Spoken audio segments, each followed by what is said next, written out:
يوسف عبد الله ويهز الشباك. عبد الله ويفتح مجال التسجيل بعد خطأ من محمد وتجيبوا جول. ريزيك دراوي لمحيوس بابا بابا بابا بابا بابا التسديده جول بابا بابا بابا بابا بابا بابا يا محيوس من اين لك هذه القوه يا محيوس؟ هدف ثاني في منتهى الروعه. كره دراوي لمحيوس، كره محيوس في الشباك وجول. هدفان مقابل 0. رابع اهداف ايمن محيوس في هذه البطوله. خطيره جول،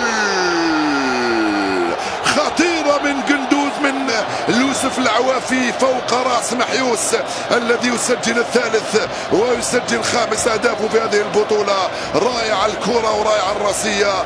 محيوس أمام الحارس يسجل الثالث. 3-0 صارت النتيجة.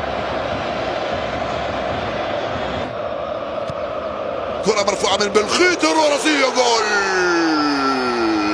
4-0 صارت النتيجة. يا سلام، لم تكفي 3 فجاء الرابع.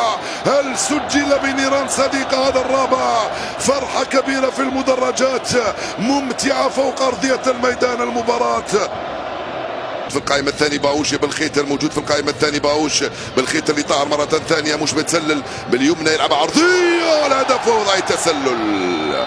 الهدف من بايزيد ووضع تسلل يشير لها الحكم المساعد من هنالك، كانت من طاهر. نعم، هاي اللعبة جول 5-0 صارت النتيجة.